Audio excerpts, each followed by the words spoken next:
acordémonos de esto, porque es un miedo que es intenso, que es repentino, frente a una situación de peligro. Ahora, ¿qué es una crisis de pánico? Y aquí nos vamos a dar cuenta que es un poco diferente, ¿sí? Es una crisis que forma parte del grupo de los trastornos de tipo ansioso y es caracterizado por la sensación de intenso temor, es decir, de el pánico. Y esto se acompaña de manifestaciones físicas que pueden ser muy intensas. Y lo habitual es que en una crisis de pánico no exista ningún peligro ni riesgo que sea identificable, ¿ya?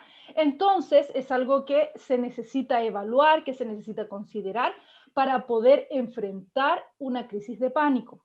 Ahora, es importante también que diferenciemos de un trastorno de pánico, que es una condición marcada por episodios recurrentes de crisis de pánico, ¿sí? De miedo paralizante, conocida como crisis de pánico. Esto es de acuerdo a la Asociación Americana de Psiquiatría, que es así definen el trastorno de pánico. Entonces, ¿qué es lo que se presenta usualmente en las personas? Crisis de pánico. No necesariamente pasa a un trastorno de pánico. Entonces, ¿qué es lo que necesitamos trabajar? Son esas crisis que se puedan presentar. Puede ser que en tu vida hayas presentado una o dos. Si están presentándose de manera recurrente, es importante que visites a un especialista médico para que pueda evaluar si es que es un trastorno ya. Por eso que es importante que trabajemos las crisis de pánico para evitar llegar a un trastorno, ¿sí? Entonces, veamos que afecta tanto en lo emocional como en lo físico. Ahora, en cuanto a lo emocional, hay esta sensación de terror, de un miedo exagerado, de un miedo intenso. Hay una sensación de pérdida de control. Hay un temor a la muerte, ya sea por un ataque cardíaco, ¿no es cierto? Porque hay temor a que la persona le dé un ataque cardíaco, o hay un temor al desmayo. Generalmente se presentan las crisis de pánico en las personas cuando se encuentran en lugares muy abiertos, con muchas personas a su alrededor, o en algunas situaciones que generan estrés. Y se presentan, ¿no es cierto?, efectos físicos que vamos a No, ver no me ahora, suelte, no me suelte. que son los que hace que uno piense que puede generar un ataque cardíaco o que puede generar finalmente la muerte. Ahora, ¿cuáles son específicamente estos efectos físicos? Y yo tomé los más usuales, los más comunes que se presentan y son latidos rápidos del corazón, o sea, una taquicardia en la persona. Hay un dolor en el pecho o en el estómago, principalmente en la base del estómago. Hay una dificultad para respirar. Nosotros vemos hay una dificultad, como que no sentimos que entre el aire, hay una debilidad de cuerpo, de la musculatura, ¿no es cierto? Hay mareos, me siento mareado, siento que no estoy estable, hay transpiración excesiva, ¿sí? Como cuando uno corre, pero en realidad no hemos corrido nada, y hay esa sudoración, hay mucho calor o por el contrario, ¿no es cierto?, escalofríos, ¿ya? Y se puede presentar hormigueo o entumecimiento en las manos, en los dedos y en las manos, ¿sí?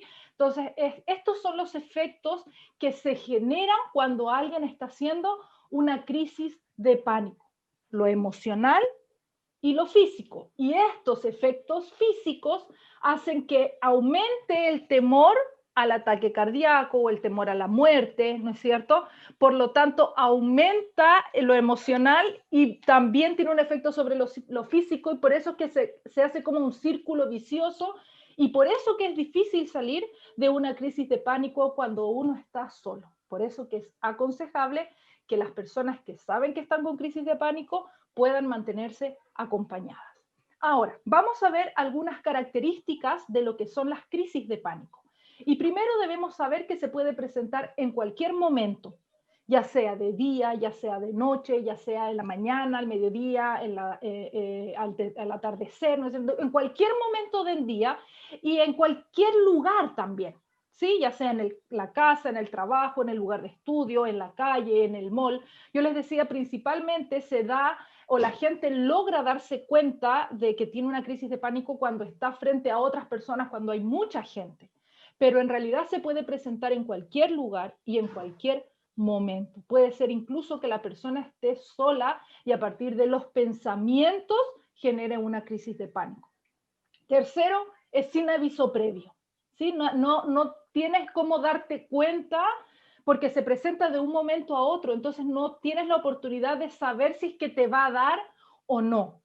Entonces es difícil evitarlo. Por eso lo importante es aprender a trabajar en uno mismo la posibilidad de sobreponerse en esta crisis que se pueda presentar. 4, se presenta más en mujeres, aunque los hombres también lo padecen, pero estadísticamente se ha comprobado que más mujeres sufren de crisis de pánico que los varones.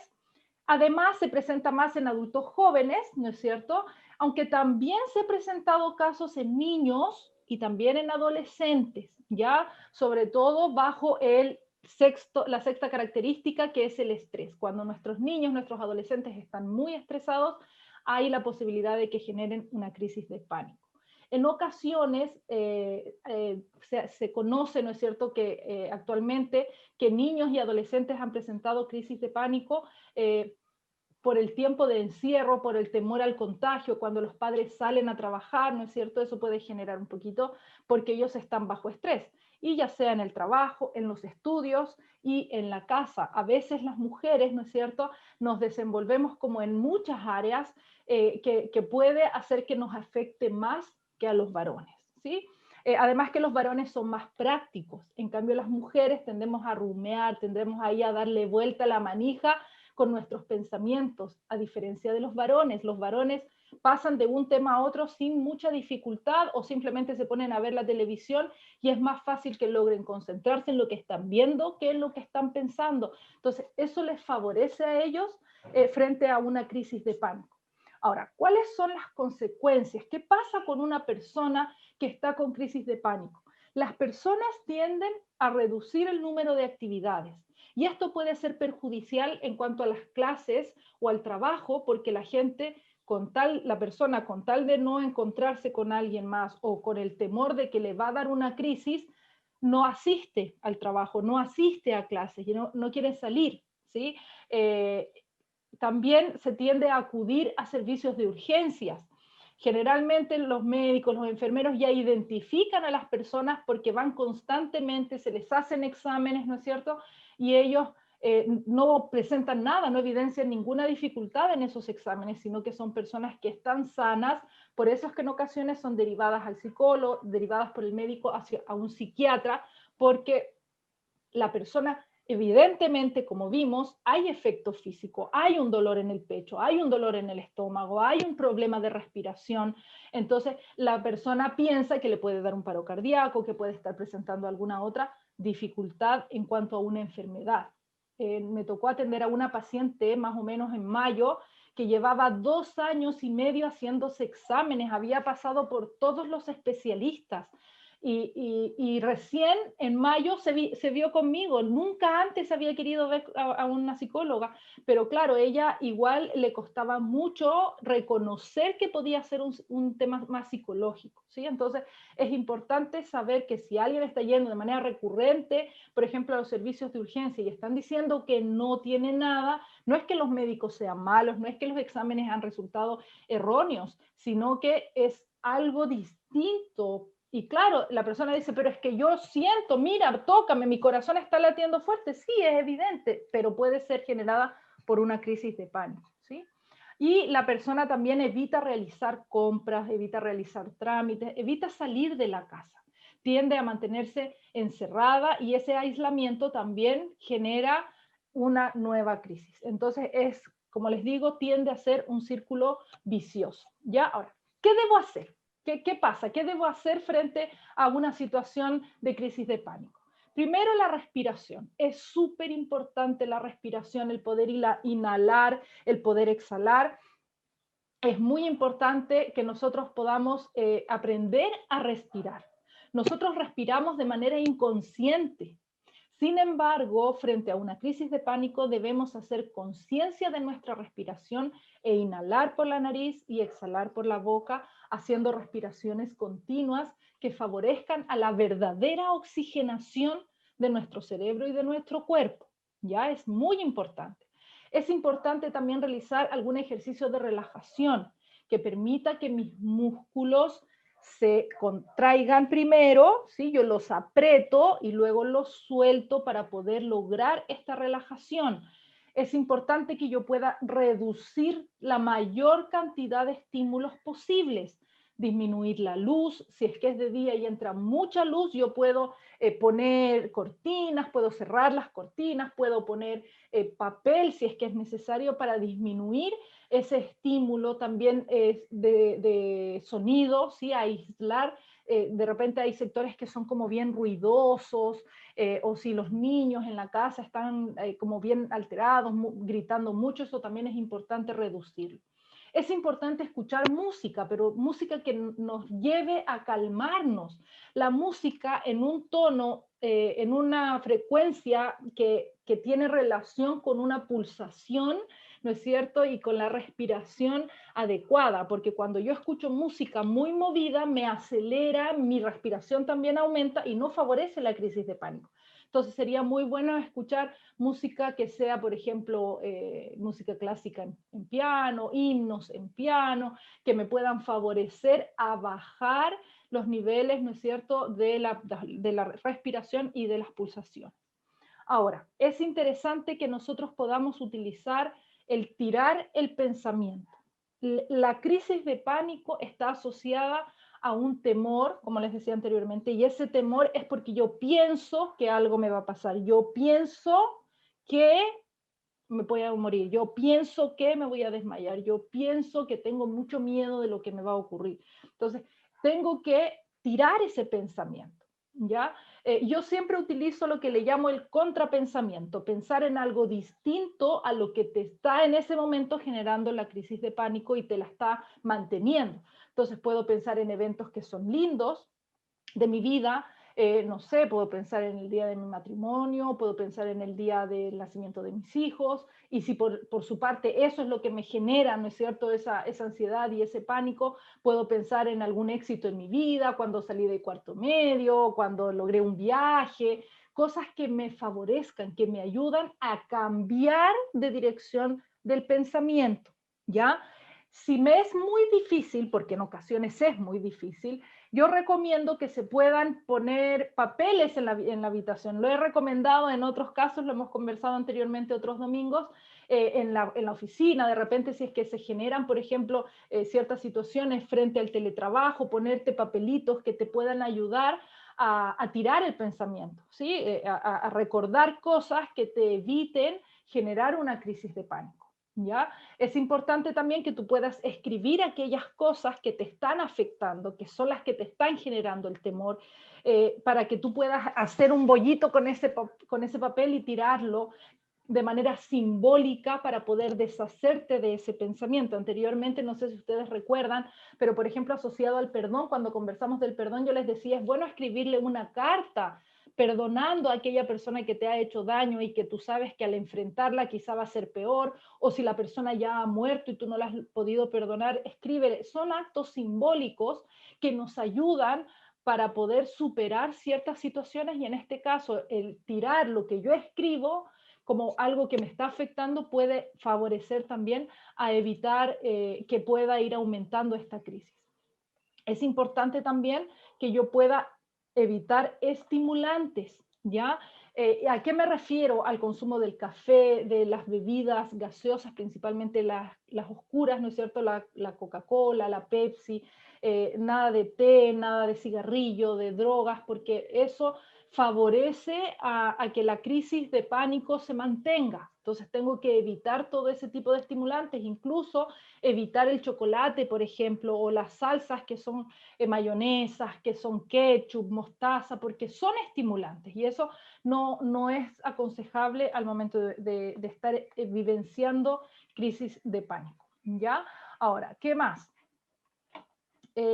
Respecto de lo que es un trastorno de pánico, Es decir, como les había mencionado anteriormente, si nosotros vemos que de manera recurrente se han presentado crisis de pánico, yo puedo sospechar de un trastorno, pero eso mi sospecha no lo diagnostica, ¿no es cierto? Entonces, es importante que yo pueda asistir a un médico especialista, un psiquiatra, que pueda determinar si es que es una crisis de pánico. En ocasiones se va donde un médico general porque es más difícil acceder a un psiquiatra tal vez, y el médico general podría hacer un diagnóstico, pero por ejemplo hay medicamentos que no va a poder dar o brindar. Entonces es importante que yo pueda considerar el asistir donde un médico que sea psiquiatra, ¿ya? Porque él es el que estudia respecto de lo que son este tipo de trastornos. No se asusten si están haciendo un trastorno de pánico, porque existe en este momento la experiencia, existen ya los estudios, existen las investigaciones y se trabaja con una psicoterapia, que es un psicólogo, un terapeuta, que ayuda a comprender los ataques de pánico en las personas o crisis de pánico y enseña cómo superarlos. Yo ahora les estoy dando algunos tips, yo les estoy dando algunas referencias de lo que se podría hacer, porque cuando hay un trastorno de pánico, es decir, que se ha ido presentando una tras otra crisis de pánico, es porque no se ha podido controlar ni siquiera con los tips que estoy dando, ¿no es cierto? Entonces necesitamos de un psicoterapeuta, de un psicólogo que pueda ayudarnos de manera específica con ese trastorno de pánico que se está desarrollando en la persona. Y es necesario que el médico determine la necesidad de un fármaco.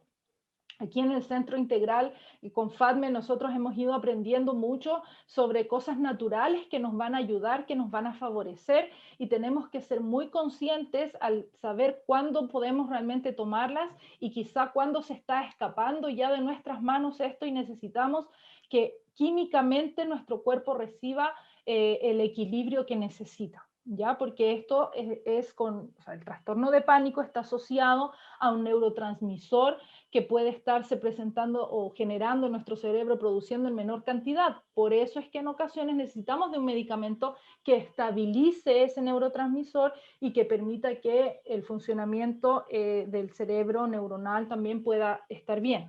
¿Ya? ¿Por qué? Porque los fármacos trabajan previniendo los síntomas, ¿ya? Y haciéndolos menos intensos también, o sea que ya no va a haber taquicardia, ya no voy a tener ese dolor que siento, la respiración va a estar más estabilizada, ¿sí? Disminuye eso. Y además es importante, y lo quiero mencionar porque he escuchado muchos casos que la toma del medicamento se ve interrumpida. No se toma el medicamento como se debe o a la hora que corresponde. Y lo otro es que hay personas que están con un trastorno de pánico, inician un tratamiento de 2, 3 meses y como se sienten bien, no vuelven a ir al control y dejan de tomar el medicamento y eso no corresponde. No deje de tomarlos sin hablar con el proveedor, con el médico que se los está dando. Es súper importante dejar de tomar un medicamento bajo la instrucción del médico. Si tú estás cansado de tomar medicamentos durante mucho tiempo y quieres empezar con un tratamiento únicamente natural, es posible, pero debes conversarlo con tu médico, aunque tu médico te diga que estás loco y que no está bien lo que estás haciendo, que generalmente es la reacción que tienen ellos. Pero tú tienes que decirle, ok, pero yo necesito que usted me diga cómo deshacerme del medicamento, porque si somos muy bruscos, podemos generar otro problema, entonces tenemos que tener también cuidado con eso. Entonces, doctor, ¿cómo debo disminuir? Porque voy a dejar de tomar este medicamento y me voy a dedicar solamente a lo natural. Entonces, es importante que yo pueda ser consciente también en eso. Y por supuesto, frente a crisis de pánico, necesitamos reconocer la presencia de Dios en nuestra vida, es fundamental. Y por eso quiero compartir estos 3 versículos que se encuentran en la Biblia. El primero está en Deuteronomio 31:6 y dice, esforzaos y cobrad ánimo, no temáis, no tengáis miedo de ellos, porque Jehová tu Dios es el que va contigo. No te dejará ni te desamparará. El pánico es un miedo que nosotros generamos. No viene de algo externo, es algo que nosotros no logramos controlar de lo que vivimos en nuestro entorno, pero es algo nuestro. Entonces, hagamos caso a este versículo, esforcémonos, cobremos ánimo y no tengamos temor. Y miren lo que dice primera de Pedro 5:7, echando toda vuestra ansiedad sobre él, porque él tiene cuidado de vosotros. Qué importante es saber que el Señor nos cuida, que el Señor está con nosotros y podemos depositar en Él todas nuestras dificultades, todo nuestro temor, toda nuestra ansiedad. Y finalmente Romanos 8:15 que dice, pues no habéis recibido el espíritu de esclavitud para estar otra vez en temor. Habéis recibido el de adopción por el cual clamamos Abba Padre. Tenemos un Padre celestial que nos ha adoptado como hijos. Por lo tanto, debemos tener la seguridad, la confianza en Él. Eso no significa que solamente debo confiar en Dios. El Señor ha permitido que hayan remedios naturales, también existen remedios que pueden favorecer, ¿no es cierto?, un desequilibrio y un trastorno de pánico. Eso es lo que quería compartir en esta ocasión con ustedes. Muchísimas gracias, que Dios les bendiga.